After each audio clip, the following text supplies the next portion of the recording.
What up, everyone? Big Kev back in the building. Today we're going to be checking out another video from the Salmonella Academy.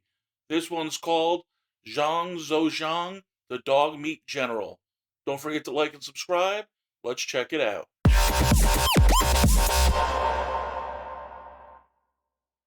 Always enjoy these Salmonella Academy videos, and with a title like the Dogmeat General, I just needed to know what this video was all about.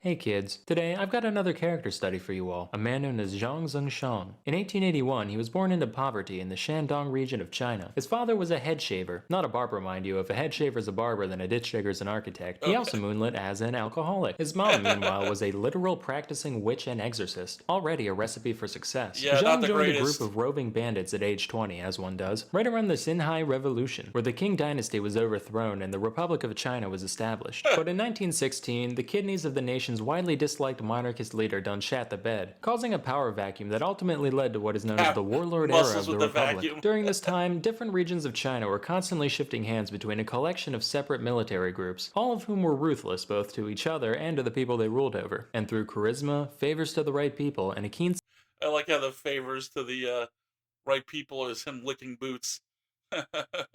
sense of military pragmatism, our humble highwayman soon came to be one of these warlords. Now Zhang was quite skilled as a leader of war. After the Russian Civil War, he recruited thousands of fleeing white Russians, not beverages, but Bolshevik butchers, which bolstered his battalions and brought big bonuses to his bloodshed. He also made efficient use of armored trains, which proved to be highly cost-effective at transporting large amounts of troops and supplies. That's a demented-looking train right there.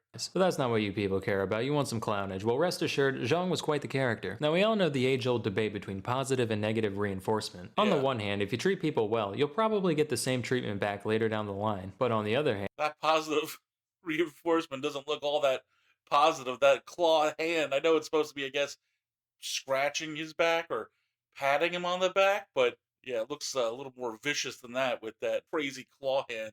And nobody's ever taught a tiger to jump through flaming hoops with just pets and temptations. And if you think that's messed up, that's because, well, yeah, it is. Circuses are fucking evil. But like temptations are like the cat treats, right? all great leaders, Zhang knew how to appropriately apply both the carrot and the stick. As an example of the former, he defeated the forces of enemy General Wu Peifu largely by convincing members of his army to defect, with the promise that they could keep their original rank after switching sides, which he fulfilled. But then he was like, yeah, I don't know if my loyal men would be too happy about being outranked by strangers. Well, only one solution here. All my guys are ranking up. Problem was, so many officers were promoted that Zhang literally ran out of gold and silver to make new insignias. He was like, I gotta think about this. Went out for a smoke, looked down, hey, wait a minute, and had the rest of the emblems made out of the colorful foil found in cigarette packages. It's said that during the promotion ceremony, people would look down and notice their little star already had a rip in it before the event was even over. But hey, there's still a colonel or poobah or whatever now, they can't complain. On another occasion, he proudly announced that he would either win an upcoming battle or return home in his coffin. And though Zhang was many things, he was not a liar. So after he ended up retreating, his men paraded him through the streets in a casket while he waved and sheafed on a cigar. Really? He did that? That's a pretty ballsy move. Alright. So you're probably wondering why they called him the Dogmeat General. At this point, my head was swimming with lurid fantasies about him eating dog flesh or wearing dog flesh. Yeah, that's why I would have thought. Or eating dog flesh. Turns out, nah, he was just real into pai gao, of which the act of playing was colloquially referred to as eating dog meat. And also because he ate dogs. He was also sometimes jokingly referred to as the three don't knows, since he didn't know how much money he had, how many concubines he had, or how many men were in his army. Well, fun. Those are like basically the three most important areas probably of his life, and he didn't know anything about any of them. And he was the general. Nice. There was some truth to the Warlord. nickname, which did sometimes cause issues. Some were minor. For one, he had a lot of trouble remembering the names of the 30 to 50 women of all nationalities in his harem, but he got around this by just assigning them numbers. Number 4 is real flexible, 27 makes a killer quiche, watch out for 14, she's a biter, and so forth. Wouldn't it be like remembering the numbers be just as difficult as remembering the names? I mean, if I had to remember people 1 through 50, I feel like I'd get more mixed up than if I had to just remember them by their name. It doesn't seem like that much simpler of a system. Times things got a little more dire. Later in his career, Zhang became the military governor of the province of Shandong, and while the warlord life suited him, domestic affairs were another story. Rampant human rights violations aside. Well, let's pause this. Having a reputation as one of the most brutal and ruthless warlords, Zhang was notorious for his hobby of splitting the skulls of prisoners, cool, with his sword, and for hanging dissidents from telephone poles, also cool. Several of his concubines have been forcibly seized from rich families in Shandong. Nice. And then Zhang became closely connected to Shanghai's criminal gangs and the drug trade. Yeah, that makes sense. Warlords usually do dabble in illegal and illicit activities. The whole thing was just way poorly managed. For example, while Zhang did collect taxes on everything from theater performances to tobacco examination licenses, relatively little of his extortions went towards his war efforts or anything practical, with most of it being funneled into vanity projects and his own personal riches. So how did he fund his army? Well, for those playing at home, it's time to take a shot, because Zhang printed tens of millions of dollars worth of paper money in the form of military stamps with no reserve to back them up. Obviously, massive inflation ensued, but Zhang just said, "Nuh-uh," insisted the stamps had a one-to-one conversion with real money and continued paying his men at the same rate. Fortunately for them, the invisible hand of the market is no match for the very visible fist of the soldier, because they just kick old merchant ladies' asses till they accepted the currency at face value. But unfortunately, kicking old ladies' asses can't solve everything. In the summer of 1927, Shandong was hit with a famine caused primarily by drought. At the time, many people prayed to Zhang Xian, a folk deity, in an attempt to bring rain to these crusty lands. But Zhang Zongchang, he don't get on his knees for nobody. He walked right up to the statue in Xian's temple, starts bitch slapping it, tells it to go fornicate with its sister, and then has his artillery crew fire shells straight into the sky for hours on end to show that god who he's dealing with. Sources differ on when shooting the sky, slapping a statue.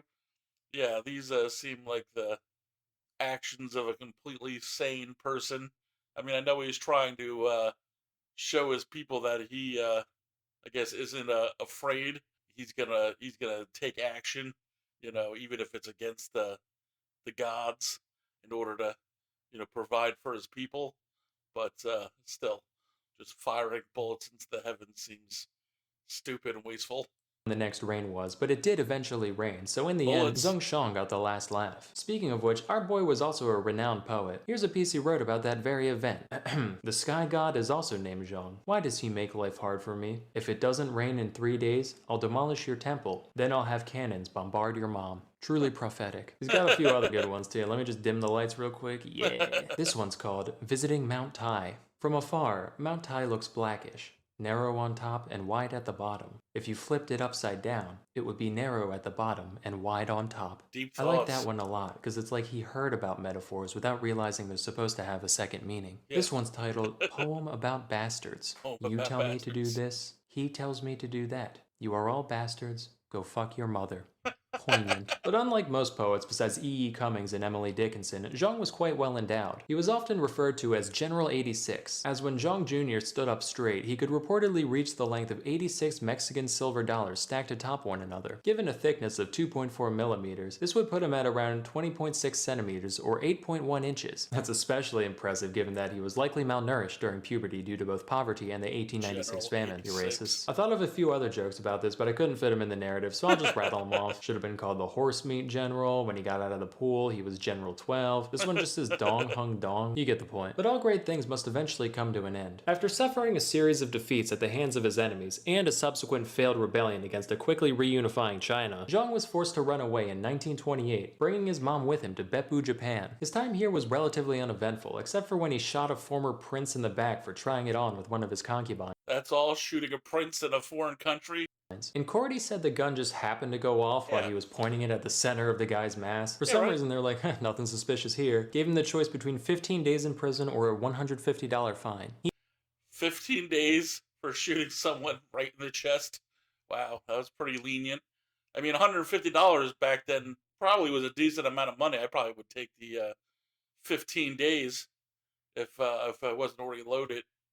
I'm not sure how much of that money he was able to take with him when he went to Japan, especially if he was kind of on the run at that point. He chose the latter. Zhang's story finally came to an end in 1932 when he went back to Shandong not as a conqueror but as a visitor. Unfortunately, it seems it takes people more than 4 years to get over murder because he was unceremoniously assassinated by the nephew of an officer that he had executed. All in all, Zhang left behind quite a strange Probably shouldn't have gone back to visit. I don't know how bright that was, especially after such a short amount of time. legacy, given the litany of horrible crimes that I've seemed to kind of gloss glossed over. He's generally regarded as the stinkiest stain of an already messy portion of the tapestry that is Chinese history. The only remaining question is if one can truly separate the art from the artist. During his That is rule, a great Time poem. magazine described him as China's basest warlord. I'll let you decide whether or not they forgot the DE. That's all for today. Till next time, I'm Salmonella, and I'm hiding in your fridge. Hiding in your fridge? Okay, that's a weird way to end things. Yeah, that was a fun video. Not the exact reason why I thought he would be referred to as the Dogmeat General, but definitely an interesting, although kind of deplorable character. I did quite enjoy his poem about bastards. He definitely did not have a way with words. And yeah, that was just another fun one from Salmonella Academy. Let me know what you guys thought of it down below in the comments. And until next time, have a good one.